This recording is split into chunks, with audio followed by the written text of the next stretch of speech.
Beneath the surface of the world's oceans lies a silence that feels older than time itself. It is the kind of silence that hums, not empty, but alive, as though the deep remembers what the land has long forgotten. The sunlight fades with every passing meter, replaced by a blue darkness that thickens into mystery. Down here, sound becomes the only sense that matters. The rhythmic ping of sonar, the mechanical heartbeat of exploration. And then, somewhere between chance and destiny, the machines catch something impossible. Sharp lines, deliberate angles, perfect geometry sleeping under centuries of silt. At first, it seems like an illusion. The mind resists it, because what could be more absurd than pyramids lying at the bottom of the sea? But as divers descend and light from their torches strikes stone, the illusion dissolves. Massive terraces step upward into the darkness. Staircases appear where chaos should reign. And in those fleeting moments, the ocean stops being a void. It becomes an archive, a place where history didn't vanish. It drowned. The first whispers began in the waters of Japan off the coast of Yonaguni. There, a fisherman searching for hammerhead sharks stumbled upon a submerged colossus, a monument with terraces, platforms, and walls that seemed carved with purpose. Scientists argued it must be natural, erosion sculpted by millennia of currents and tides. But the divers who touched those stones with their own hands swore they felt design. Every step, every corner, every alignment spoke of architecture, not accident. Half a world away, another anomaly slept in the Caribbean depths. In 2001, sonar scans off Cuba's western tip revealed symmetrical formations resting 2,000 feet beneath the surface, a grid of structures, roads, and what appeared to be pyramids. The images were so startling that the research team hesitated to believe their own instruments. Could this be evidence of an ancient city lost when the seas rose after the last ice age? Or was it another trick of geology tempting human imagination to fill the gaps with myth? Further north, in the shallow waters of the Bahama banks, local legends spoke of glass pyramids and strange magnetic anomalies near the Bermuda Triangle. Tales dismissed as fantasy, yet stubbornly persisting across decades. Divers claimed to see shapes glinting beneath the sand, too regular, too intentional to be random. Again and again, the same question resurfaced. Are these ruins of forgotten civilizations, or are they nature's own imitations of design? Coincidences that simply look too human to ignore? Modern science, armed with skepticism and precision, has a ready answer. Coincidence. The human mind is a pattern-making machine, eager to impose meaning on chaos. But perhaps that's only half the truth. The other half, the one that science cannot comfortably address, is the haunting possibility that something once lived, built, and thrived where the sea now reigns. Because if these structures are real, truly built by human hands, then our history is incomplete.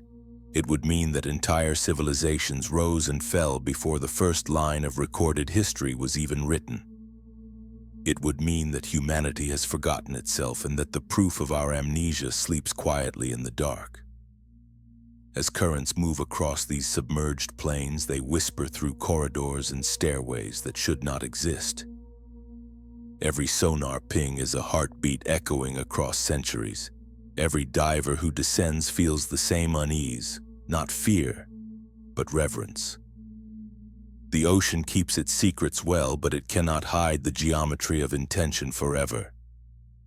Somewhere in these depths, truth and myth have merged into one, waiting for the brave, the curious, and the foolish to listen. And so, as we begin this descent into the abyss, into history, into mystery, we must ask the question that has haunted every explorer who has ever gazed into the blue unknown. What could be so powerful, so ancient, that even the sea could not erase it? The first to stumble upon the mystery were not scientists or historians, but explorers driven by instinct, curiosity, and chance.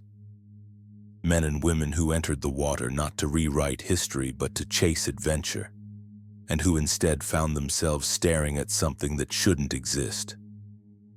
In the mid-1980s, a Japanese diver named Kihachiro Aratake descended off the coast of Yonaguni expecting coral reefs and volcanic ridges. What his flashlight revealed stopped him mid-breath. Out of the darkness emerged a towering shape, a massive staircase carved from stone rising and falling like the ruins of a sunken city. As he drifted closer, the edges sharpened, the angles aligned, and his lungs tightened with disbelief. This wasn't the chaos of nature. This was order, intention, architecture. Word spread quickly. Divers returned with cameras, with sonar, with the kind of quiet awe reserved for sacred places. Some swam along the terraces and spoke of standing atop what felt like an ancient stage. Others traced the straight lines of the walls with trembling fingers. Every expedition returned with more questions than answers. The more they filmed, the less sense it made. Nature doesn't build in symmetry. Yet there it was, undeniable and immense, waiting in perfect stillness. Thousands of miles away, similar stories emerged. Off Cuba's coast, explorers scanning the ocean floor with sonar detected a city-like grid. In the Bahamas, divers whispered of crystal pyramids that shimmered faintly beneath the sand, seen once and then lost again to the currents. These fragments, sightings, images, half-remembered footage, formed a mosaic of wonder and disbelief. And through every account ran the same pulse of emotion, awe tinged with fear. Because to stare into the face of these submerged monuments is to realize that we may not be the first civilization to walk the earth with ambition, technology, and pride. The waves above conceal more than wreckage. They conceal memory itself. If the sea once rose to swallow whole worlds, erasing their temples and towers, then what else might it have taken? How many histories lie silent, waiting just beyond the edge of light, beneath the endless blue veil of the deep? Off the southern coast of Japan, beneath the turquoise waters of the East China Sea, lies a riddle carved in stone. It stretches across the seabed like the ghost of a forgotten city. A series of terraces, platforms, and staircases so precise that they appear man-made, yet rest in a place where no civilization should exist. This is the Yonaguni Monument, one of the most haunting underwater enigmas ever discovered. It was 1986 when diver and tour guide Kihachiro Aratake first encountered the formation. Drifting through familiar currents, he expected nothing more than coral and rock. But as he turned a corner, his beam of light revealed something extraordinary. A wall rising vertically from the seabed, its surface cut into massive steps. Each ledge descended in perfect rhythm like the tears of a ziggurat. His heart raced as he followed the structure's sharp edges, tracing clean angles that refused to be explained by erosion alone. When he surfaced, the words tumbled out between breaths. "There's a pyramid down there." News of the discovery spread, drawing the attention of geologists, divers, and dreamers alike.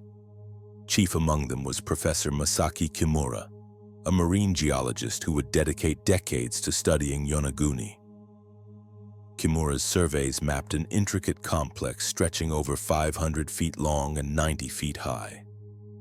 He identified what he believed to be stairways, courtyards, and even roadways connecting the monument to smaller structures nearby. To him, the site was unmistakably artificial, a relic of an Ice Age civilization swallowed by the sea when global waters rose some 10,000 years ago. But not everyone agreed. Skeptics dismissed the formation as a product of tectonic activity. Japan's islands rest on restless plates, and its sandstone bedrock fractures easily into clean lines. To mainstream geology, Yonaguni's right angles and terraces were merely coincidences, nature's sculptures shaped by time, pressure, and tide. The human brain seeks patterns, critics argued. We see pyramids where there are only stones. Yet the divers who descended into the blue corridors told a different story. They spoke of engraved symbols resembling ancient scripts of columns and paved paths too deliberate to be chance. Some claimed to see a giant head-like carving near the base, a face watching eternally through the murk. Others described an altar-like platform that seemed positioned with purpose. These weren't just rocks, they insisted. They were ruins. The debate grew fierce. Kimura proposed that the Yonaguni site could belong to a lost Japanese civilization predating recorded history, perhaps linked to the fabled Mu continent, Asia's own version of Atlantis. His theories drew both fascination and ridicule. Television documentaries sensationalized the Japanese Atlantis, while academic journals dismissed it as pseudoscience. The truth seemed trapped between two worlds, one of hard data and one of imagination. Still, the monument endures. It sits silent beneath the waves, indifferent to our arguments. Whether shaped by hands or by nature's slow precision, Yonaguni remains an act of defiance against explanation. Its straight lines mock randomness. Its platforms, untouched by coral, invite the question every diver feels pressing in their chest. If this is natural, why does it feel designed? To swim along its stairways is to confront time itself, to imagine a people who once walked where fish now glide, who built structures that could survive even the drowning of their world. For some, Yonaguni is a doorway into humanity's forgotten past. For others, it is a mirror, reflecting our desire to find meaning in the unknown. And as bubbles rise through the stillness, dissolving into the surface above, one truth remains.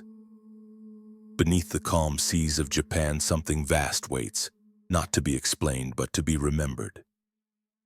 The deeper the divers ventured, the clearer it became that Yonaguni was not chaos frozen in stone.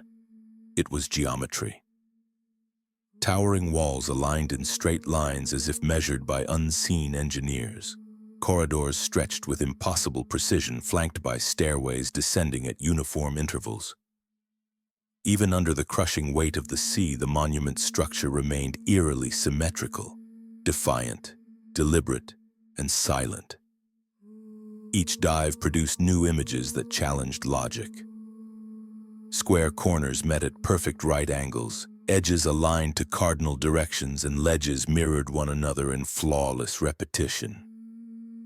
The more closely divers studied the formation, the less it resembled randomness. These were not jagged fractures. They were steps, plazas, and platforms carved with purpose. Light from the divers' lamps slid along the stone in straight lines, revealing order where only chaos should exist. Mainstream geology offered a calm, confident answer. Coincidence. Sandstone, they said, tends to fracture along natural planes, forming terraces that mimic human design. Earthquakes and shifting tides can create angular shapes that appear architectural. But the divers and independent researchers saw something else. Erosion could explain the edges, perhaps, but not the symmetry. Not the parallel corridors or the staircases with identical rises and depths. Nature, as elegant as it can be, rarely repeats itself with such human precision. The debate became a mirror of two worldviews colliding under pressure. Science defending the boundaries of probability, and explorers chasing the possibility that those boundaries were wrong. High-definition footage showed carvings too straight to be chance, corners too clean to be coincidence. Every angle, every shadow seemed to whisper of design. And so the mystery deepened. Was this monument an ancient temple, a ceremonial site, or the remains of a city swallowed before recorded time? Or was it simply nature's cruel trick, a masterpiece sculpted by accident, luring humanity toward false revelation. The ocean refuses to answer. It preserves its perfection under layers of silt and silence, leaving us only with questions. Geometry may be the language of creation, but here, beneath the crushing pressure of the deep, it becomes the language of mystery. Long before sonar or submersibles probed the ocean floor, humanity whispered of a lost world swallowed by the sea, a place of extraordinary beauty, wisdom, and power. Its name was Atlantis.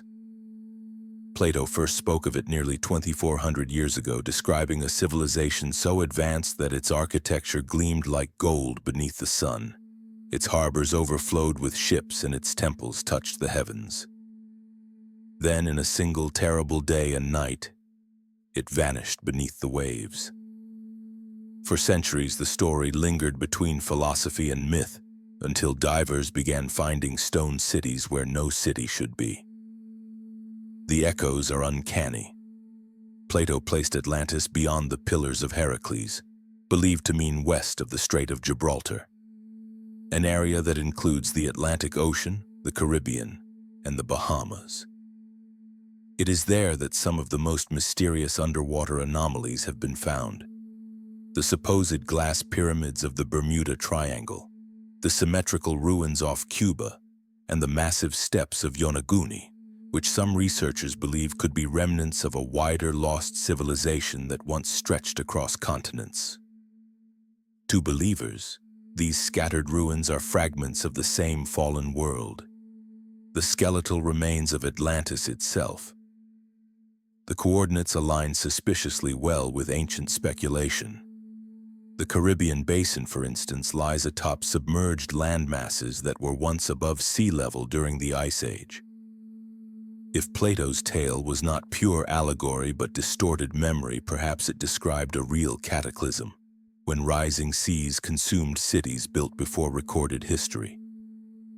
Even mythology seems to remember the same event under different names. In Mesoamerica, legends tell of Aztlan, a shining homeland swallowed by water. Hindu texts speak of Dwarka, the sacred city of Krishna, lost to the sea. Ancient Sumerians wrote of Eridu, the first city, destroyed in a flood. The Greeks, the Mayans, the Hindus, the Egyptians all carried memories of a great deluge that ended an age. Could these stories be fragments of the same truth, scattered across cultures like pieces of a drowned puzzle? Modern archaeology hesitates to bridge myth and science, but the parallels persist.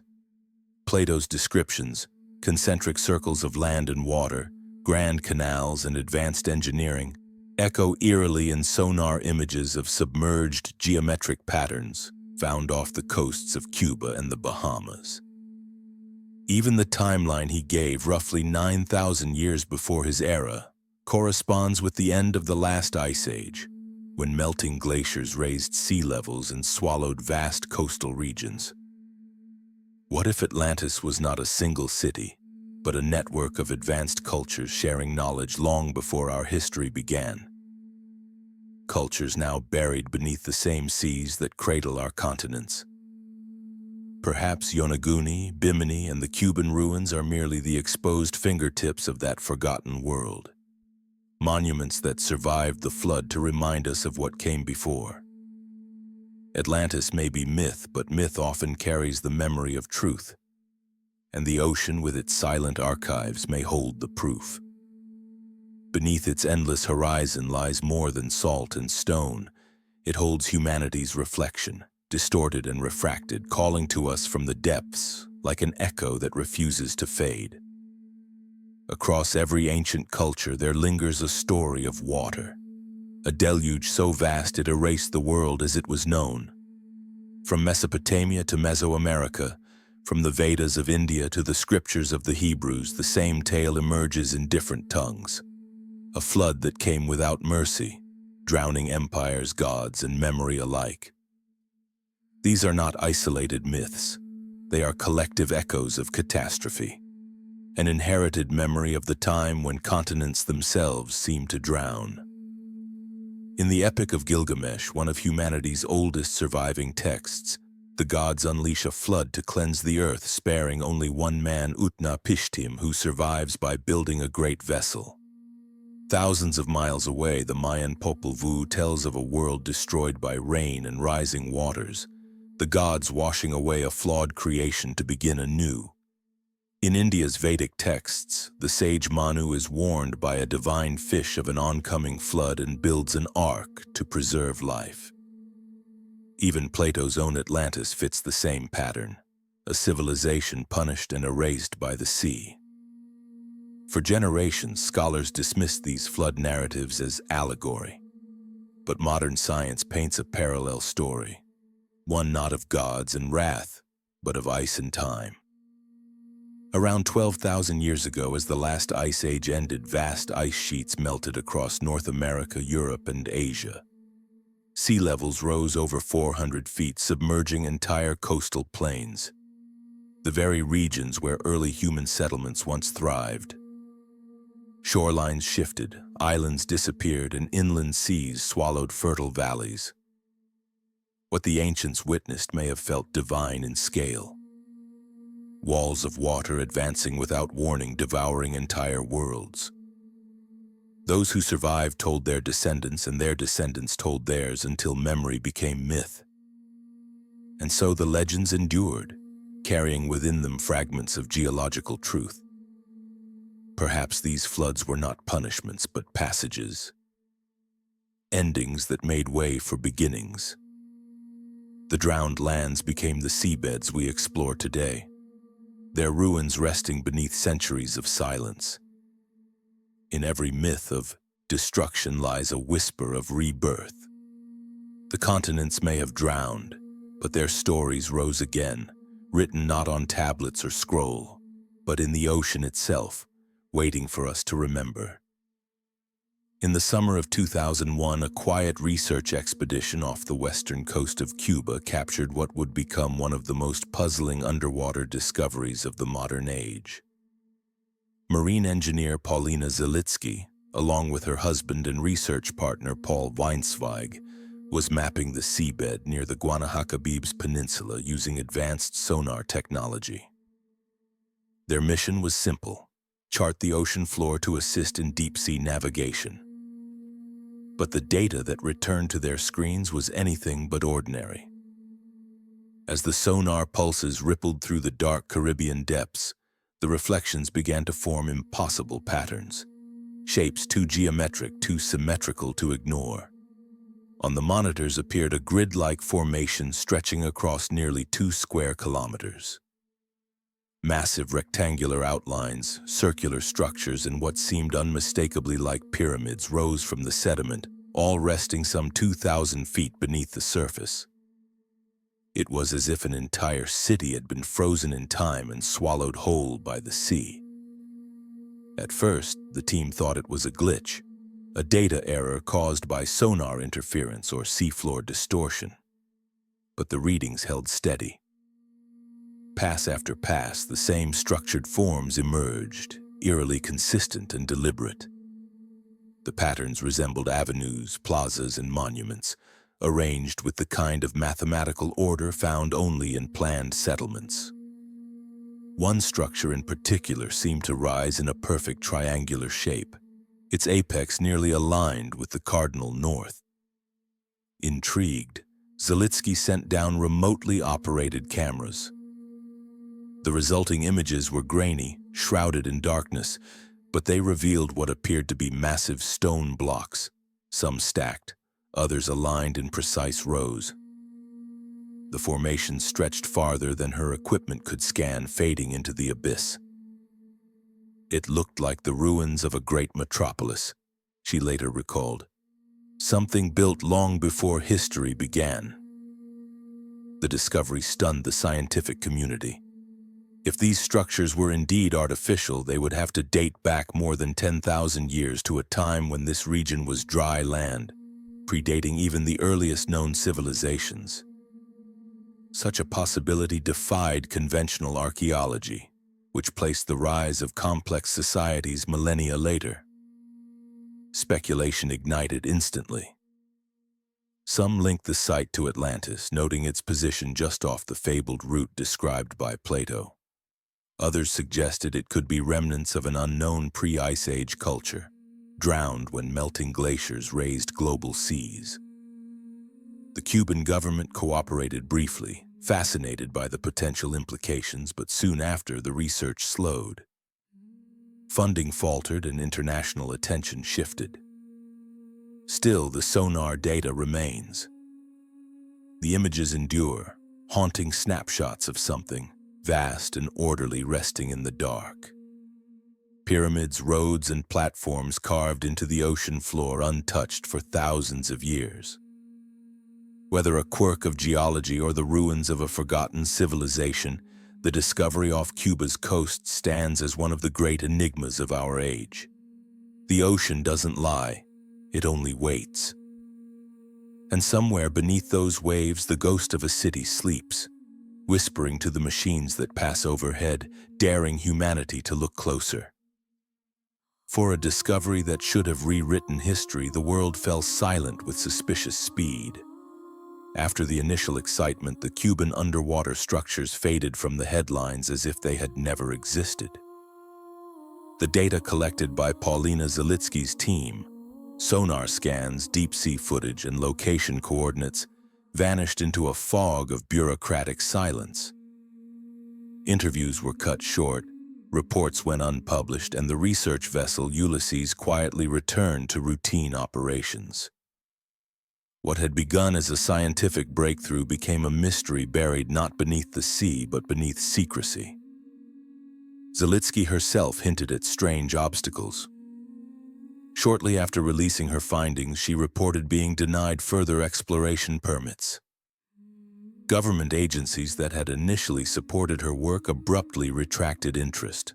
The site, she noted, lay within a restricted naval zone, monitored by both Cuban and U.S. military forces. Deep-sea expeditions in those waters required special clearance that, for reasons never fully explained, was suddenly impossible to obtain. Why? That question has haunted researchers for 2 decades. Was it simply politics? A tangle of Cold War-era sensitivities still lingering in Caribbean waters? Or did officials fear what the discovery implied? The structure's estimated age, over 10,000 years, clashed violently with accepted timelines of civilization. If proven true, it would force historians to rewrite the human story from its foundations. Skeptics claim the project's disappearance was mundane: funding cuts, technical disputes, inconclusive results. Yet others sense something deeper. Whispers persist of files classified, footage archived beyond reach, and researchers warned to abandon the subject. Independent explorers who requested the coordinates found them mysteriously redacted or lost in translation. Even today, no precise map of the site has ever been released to the public. It is as if the ocean itself were conspiring to hide what was found there. Or someone was helping it do so. The coordinates that could lead back to the sunken grid remain forbidden, guarded by silence and indifference. And so the Cuban enigma drifts in uncertainty, neither disproved nor explored, a secret suspended between 2 governments and 2 depths, one of water, the other of willful forgetfulness. If knowledge is power, then what lies 2,000 feet beneath those waves may be too powerful to surface. In the shimmering turquoise waters of the Bahamas, within the boundaries of the notorious Bermuda Triangle, a legend took shape that defies both science and imagination. It began in the late 1960s with a man named Dr. Ray Brown, a naturopathic physician and amateur diver from Arizona. On a casual diving trip near the Berry Islands, Brown claimed to have stumbled upon something impossible: a gigantic glass-like pyramid resting silently on the ocean floor. According to his account, the water that day was unusually calm, the current still and the visibility astonishingly clear. As he descended, light from the surface refracted strangely around him, and there, rising from the sand like a mirage, was a structure that seemed to shimmer from within. It was unlike anything he had ever seen, smooth, transparent, and immense. Its sides glowed faintly, reflecting light as though it were made of crystal. Brown estimated it stood several hundred feet tall, dwarfing the surrounding coral and sea life. He claimed to have swum into a narrow passageway that led to an interior chamber. Inside, he described polished walls and a metallic rod suspended in mid-air above a stone pedestal, at the center of which rested a small crystal sphere. The air, or what felt like air, was perfectly still. He reached out and took the sphere, noting that it vibrated faintly in his hands. When he resurfaced, the pyramid was gone from view, shrouded by a sudden shift in currents and mist, as if the sea itself had decided to erase his path. Skeptics dismissed Brown's story immediately. No photographic evidence, no coordinates, no witnesses, just a man with an extraordinary tale and a crystal sphere that, he claimed, emitted strange energies. Yet the legend persisted. Over the years, divers in the same region have reported seeing massive triangular shadows beneath the surface, shapes that vanish when approached. Some sonar readings in the Bahamas show large, smooth anomalies beneath layers of sediment, geometric, regular, and silent. Could a glass pyramid truly exist beneath the sea? If so, how was it built, and by whom? The idea defies all known materials and methods, suggesting technology far beyond ancient or modern capability. Still, legends have roots, and the Bermuda Triangle is fertile ground for mystery. Whether Brown's discovery was real, imagined, or symbolic, it became part of the mythology that haunts those waters. A reminder that sometimes truth hides behind the shimmer of impossibility. The Bermuda Triangle has long been a map-maker's nightmare, a region where compasses falter, instruments fail, and reason drowns in the depths. Stretching between Miami, Bermuda, and Puerto Rico, this infamous triangle has swallowed ships and aircraft for centuries, leaving behind only silence and speculation. Yet beneath its legends lies a pattern, a geometry that may connect its strange behavior to the secrets sleeping on the ocean floor. Modern sonar mapping of the Bahamas, banks, and nearby regions has revealed angular formations, grid-like ridges, and structures resembling submerged foundations. Some researchers argue that these could be remnants of ancient settlements, perhaps even linked to the mythical lands of Atlantis. But it's not only the shapes that raise eyebrows, it's the anomalies surrounding them.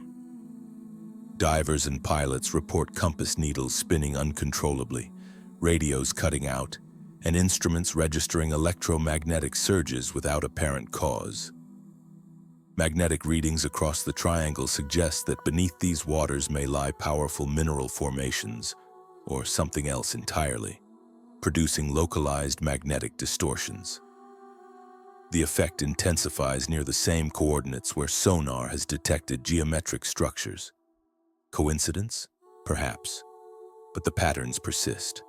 Alignments between known anomalies, pyramid-shaped elevations, and undersea ridges that form perfect lines across hundreds of miles. To believers, this is no accident. They see a hidden architecture, a design embedded into the seafloor itself, perhaps once harnessing forces of magnetism or energy long forgotten. To skeptics, it's simply nature's irregular perfection dressed in human imagination. Yet even skeptics cannot deny the data. Instruments malfunction, compasses deviate, and ships vanish within a region that defies statistical norms. Maybe the Bermuda Triangle is not cursed but calculated, a relic of a world that understood Earth's geometry in ways we no longer can. The ocean keeps its symmetry hidden beneath miles of water, but the clues are there, etched into the currents, whispered through sonar echoes, waiting for us to see what we were never meant to find. The promise of underwater pyramids should have revolutionized history. Yet in the halls of academia it has been met with little more than polite silence. For every sonar image or diver's account there are pages of rebuttal, cautious footnotes, and quiet dismissals. Mainstream science, armed with skepticism and the need for empirical proof, draws a hard line between curiosity and credibility. Geologists argue that formations like Yonaguni or the supposed Cuban city are the result of natural fracturing, layers of sandstone and limestone breaking along fault lines, producing the illusion of architecture. "Nature is a better sculptor than we give her credit for," said one marine geologist, noting that tectonic pressure and underwater erosion can form remarkably straight edges. Archaeologists echo this sentiment. Without artifacts, inscriptions, or organic material to date, the claim of human design remains, as one researcher put it, an elegant fantasy resting on poor data. The frustration of discovery collides with the discipline of science. The underwater world is notoriously difficult to study. Equipment is expensive, expeditions short-lived, and results inconclusive. Each dive costs thousands of dollars, and visibility can change within minutes. The few who attempt to gather proof return with grainy footage and sonar scans open to interpretation.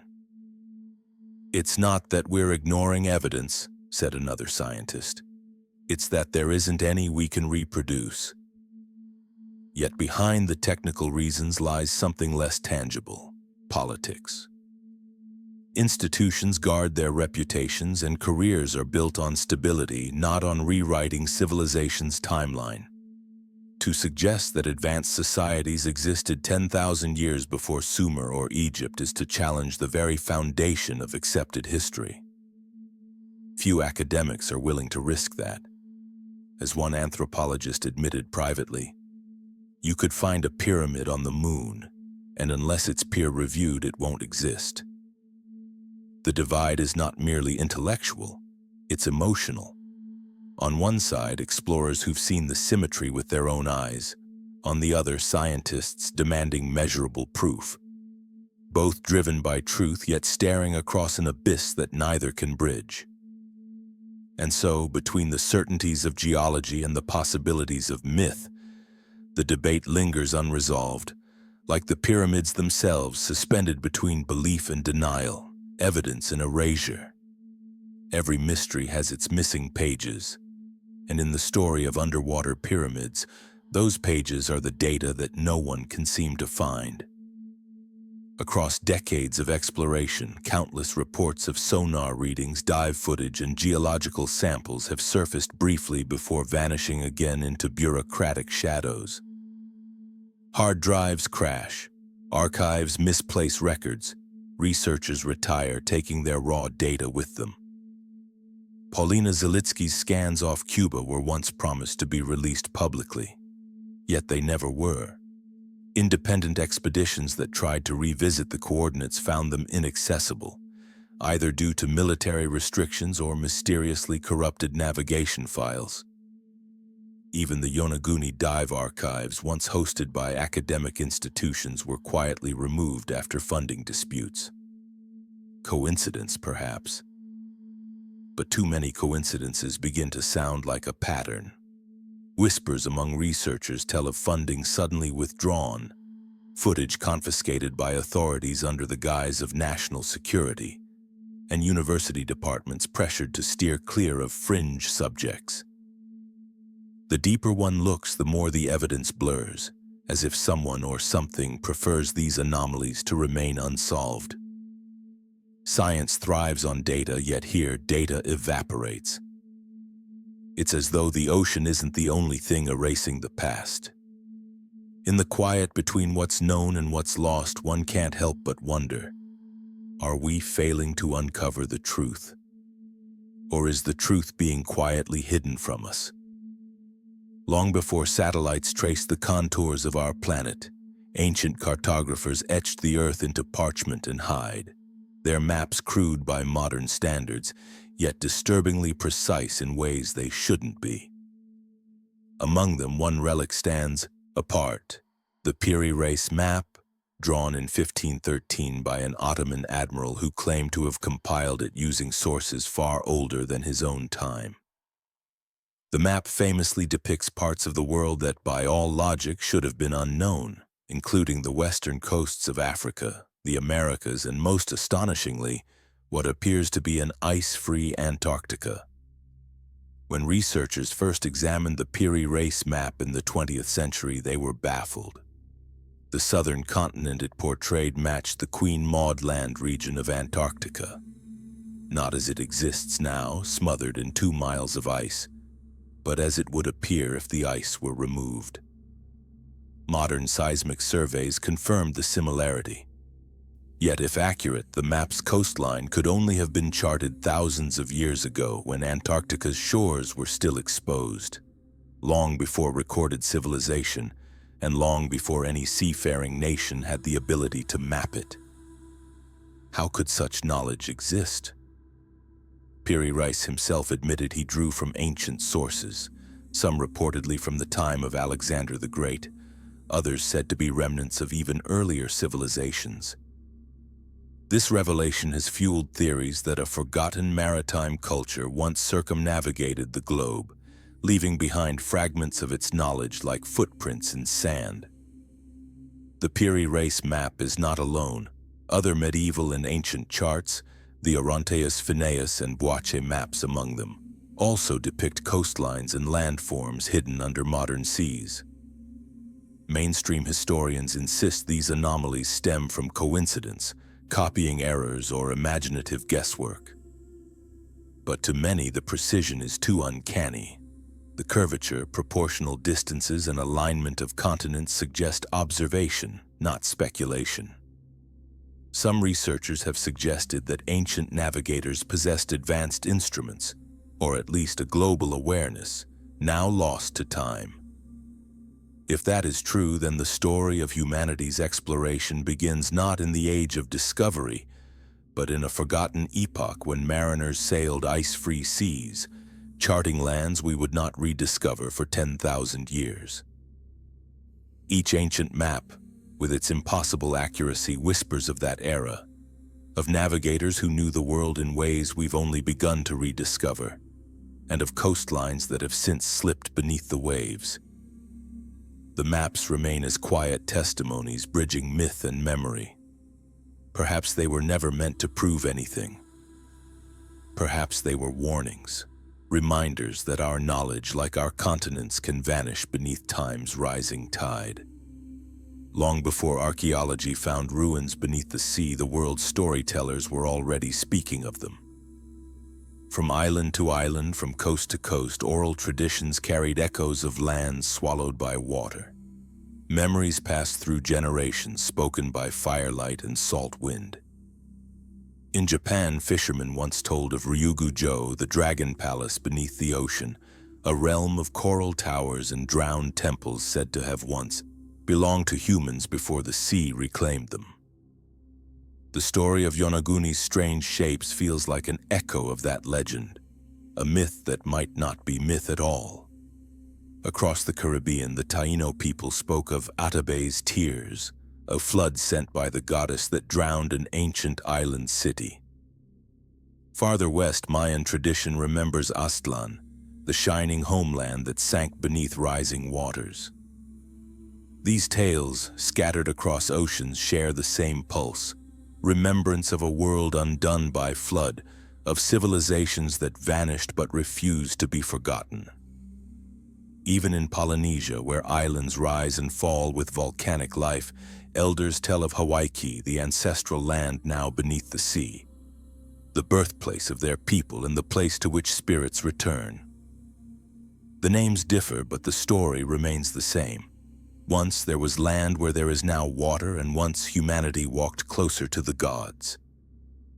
Modern scholars call these coincidence, cultural storytelling shaped by fear of the sea.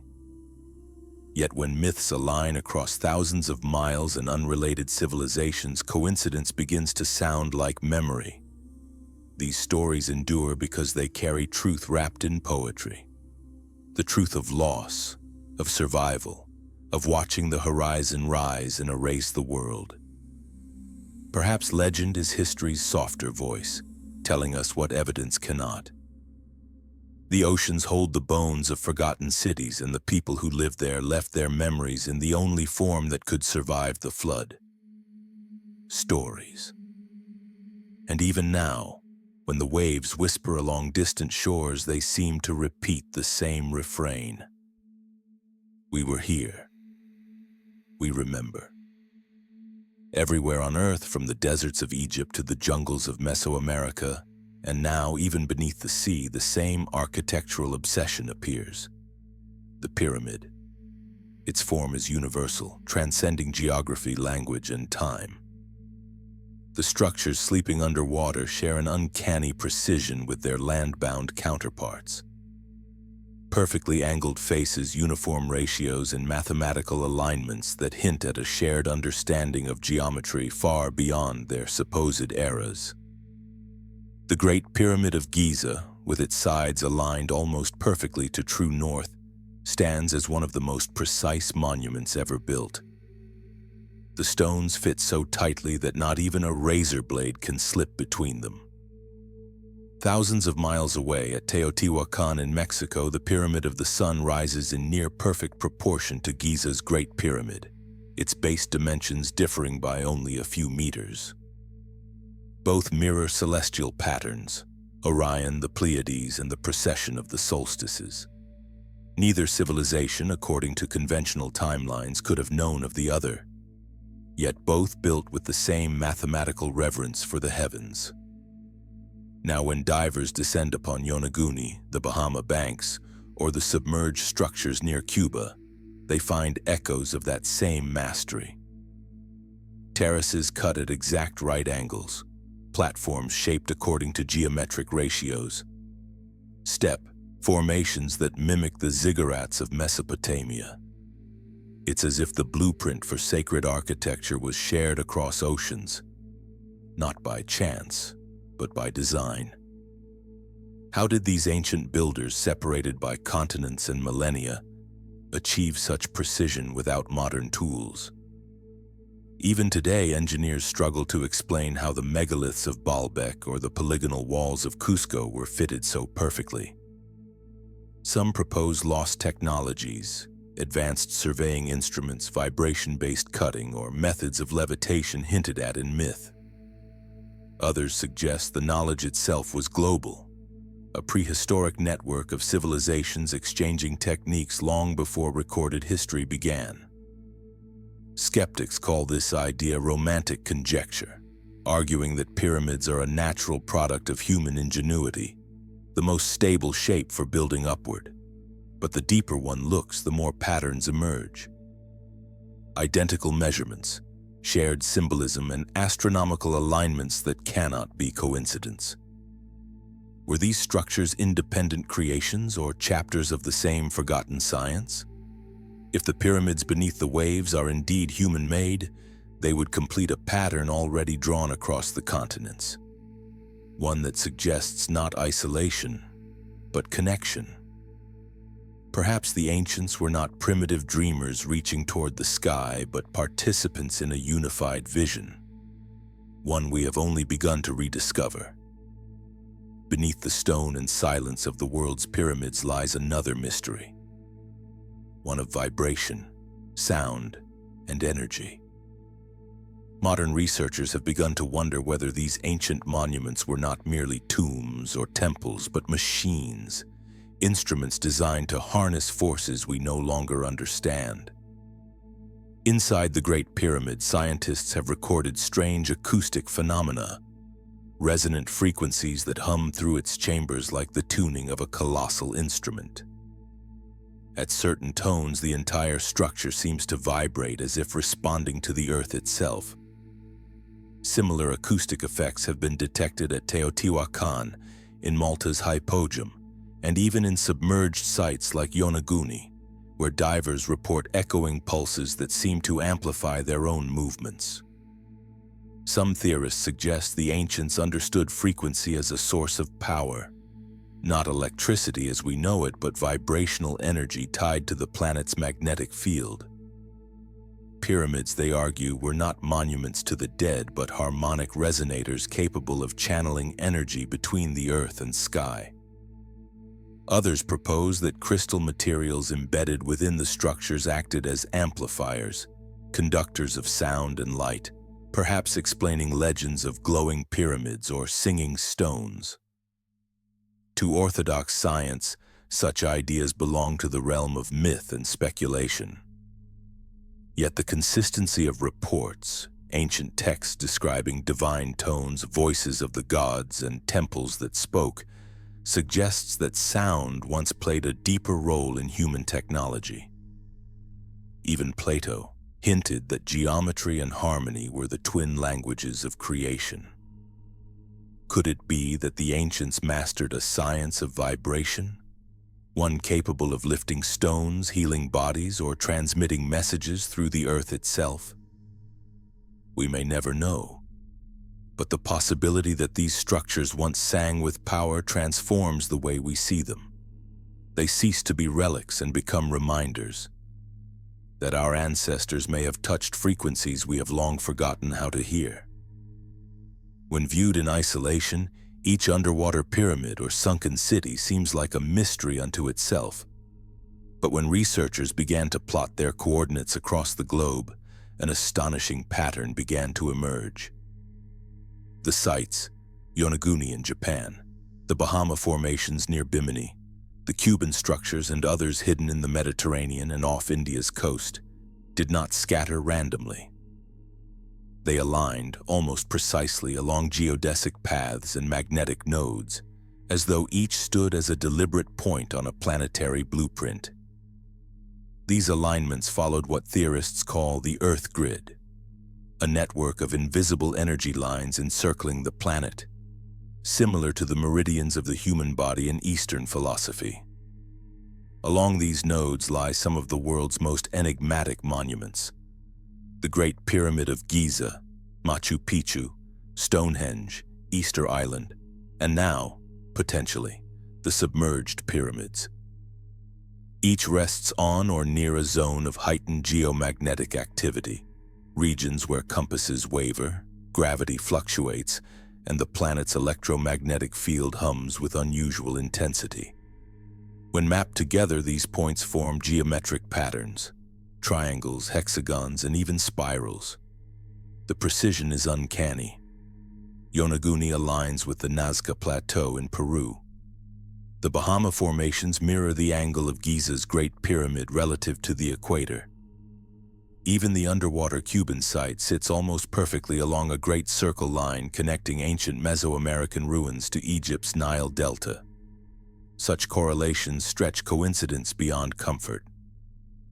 Could it be that these ancient builders, whether from a single civilization or many connected ones, understood something about Earth's structure that we've forgotten? Ancient cultures spoke of ley lines, dragon paths, and song lines, roots of power and resonance that shaped their temples and cities. Perhaps these underwater pyramids once functioned as anchors or amplifiers in this global web, harmonizing with the planet's magnetic heartbeat. Skeptics, of course, call this pattern-seeking fantasy. But even they admit that humanity's oldest monuments, both submerged and standing, cluster inexplicably around the same latitudes and fault lines. If that's merely geology, it's a geometry too precise to ignore. Whether coincidence or design, the pattern suggests intent, an ancient intelligence mapping the Earth not as territory but as an organism alive with energy and rhythm. And as the map fills in, the realization deepens. Perhaps these ruins were never meant to be isolated wonders at all. They were chapters of a single story, one written across the face of the planet now half erased by the sea. Patterns once seen cannot be unseen. Across continents and centuries, pyramids share not only their shape, but their secrets. Their bases mirror the same angular ratios, their summits align to the same stars. The Great Pyramid of Giza, the Pyramid of the Sun in Teotihuacan, the underwater formations of Yonaguni, and even the rumored structures near the Bahamas, each follows a golden ratio, a sacred geometry encoded into their foundations. Their orientation repeats the same cosmic dialogue. Many align with Orion's belt, the celestial triad that seems to have guided builders from Egypt to Central America. Others mirror the solstices, marking the sun's dance across the horizon with millimetric precision. Even the depths conceal this unity. Sonar scans of submerged sites reveal base angles and proportions eerily consistent with their terrestrial twins. Mainstream explanations offer the comfort of coincidence, independent societies all discovering the same stable shape. Yet such mathematical uniformity spread across oceans and millennia, whispers of communication rather than chance. Could these civilizations have inherited knowledge from a single source? A lost global culture whose memory survives only through its architecture? Every comparison, every alignment tightens the thread. These monuments, land and sea alike, appear as parts of a global system, one that once encoded the rhythms of earth and sky into stone. Their language is not words, but proportion, not myth, but mathematics.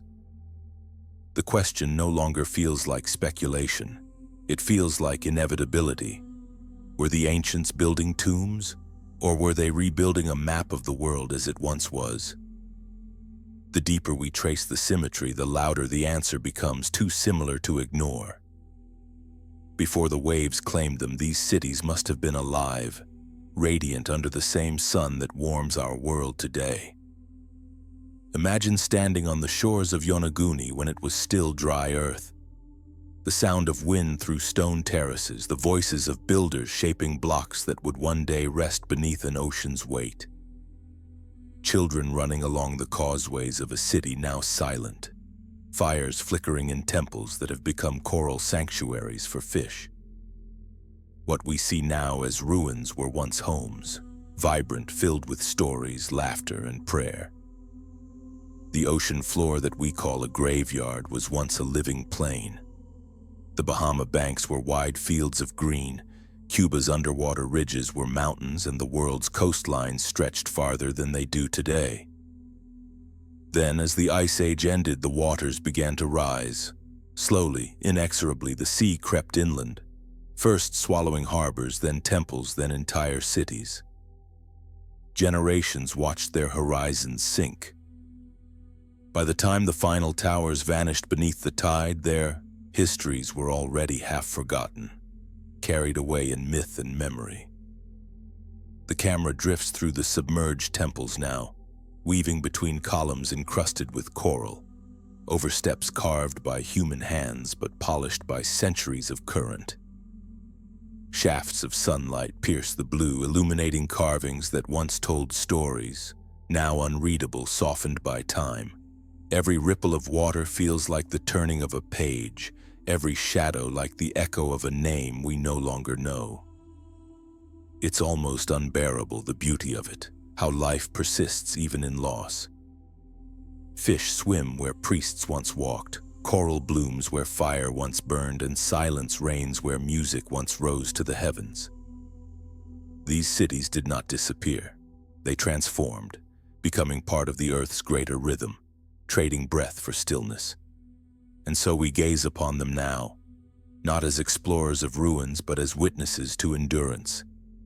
The sea may bury stone, but it cannot bury memory. For in every submerged pyramid, in every sunken wall, we glimpse ourselves, builders reaching for eternity, leaving behind structures that even the tides could not erase completely. The ocean holds its secrets patiently. It does not boast or reveal. It waits, knowing that eventually someone will listen. As we surface from the depths of this journey, one truth lingers. Perhaps history was never lost, only waiting to be remembered. The ruins beneath the sea are more than stone. They are mirrors reflecting our own fragile permanence. Each discovery forces us to ask what we truly know and what we've chosen to forget. We measure progress in technology and conquest, but maybe the ancients measured it in harmony, with the earth, the stars, and the forces that shaped them. If their knowledge drowned, it was not because it failed. It was because we stopped hearing its frequency. Every civilization believes it will last forever. Yet time has a quiet way of humbling the proud. The sea is the great equalizer, erasing borders, swallowing empires, and returning all things to stillness. And maybe that is not tragedy, but mercy, the planet reminding us that creation and destruction are the same breath. What lies beneath may never fully reveal itself. But each glimpse, a staircase, a pillar, a carved face half buried in sand, is a whisper from the deep saying, "Remember us." Remember that we too reached for greatness, and that the world was once wider than we imagined. As the screen fades to black, only the ocean remains, vast, unbroken, eternal. Somewhere down there our past is still dreaming, and perhaps one day we will be brave enough to awaken it.